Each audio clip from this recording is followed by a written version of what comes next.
So this short video is how to avoid getting a serious on the driving test. Now, no one wants a serious or dangerous because you know if you get that you're going to fail your test straight away.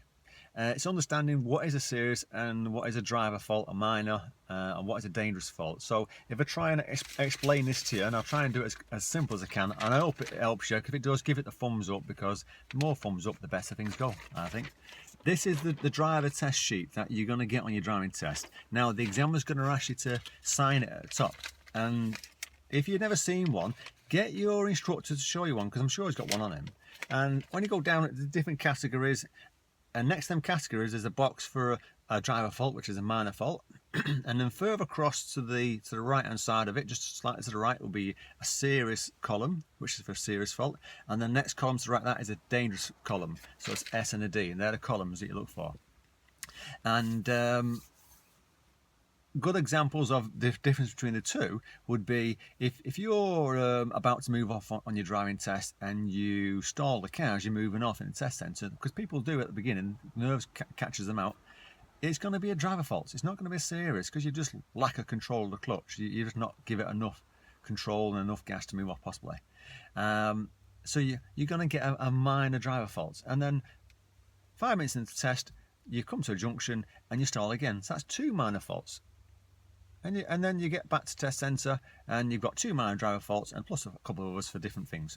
So you're probably going to pass, right? But if you're driving along and you come to a junction and you stall and then you move off and it's fine, you're going to get a minor fault. But you come to a roundabout and you stall again, and then you rush it because you think, oh, there's a car behind me. You stall again and there's a queue behind you. You're probably going to get a serious at that point because you're holding traffic up.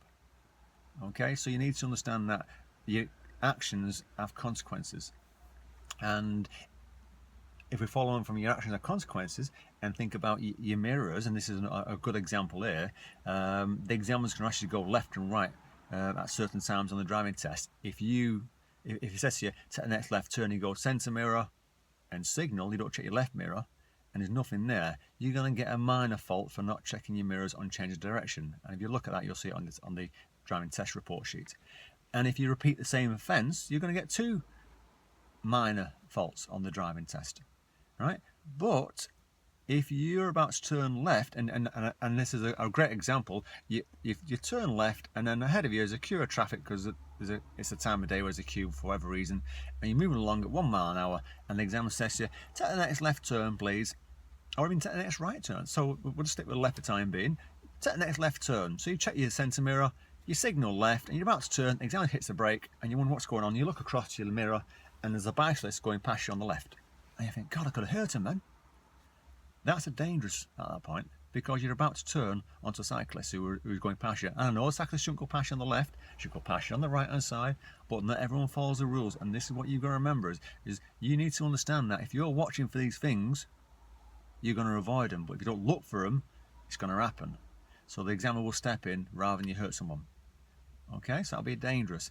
And another good example of how things can change on the driving test, you can be driving along, everything's going honky-dory, yeah, and you're on a dual carriageway, and he wants you to turn right, so you go centre mirror, right mirror, signal, you come across, the examiner checks over your blind spot, it's clear, he's going to give you a fault. Now, it's probably going to be a minor fault, but if you repeat the same sort of thing 2 minutes later, centre mirror, right mirror, signal, and you're about to come across and there's a car in your blind spot, it's going to grab the wheel and pull you back.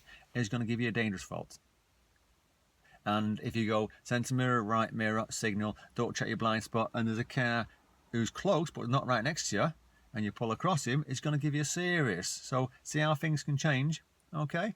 And so take that into account. Think about how things can react to what you do, and I hope it helps you. If it does, give it the thumbs up and watch the rest of my videos.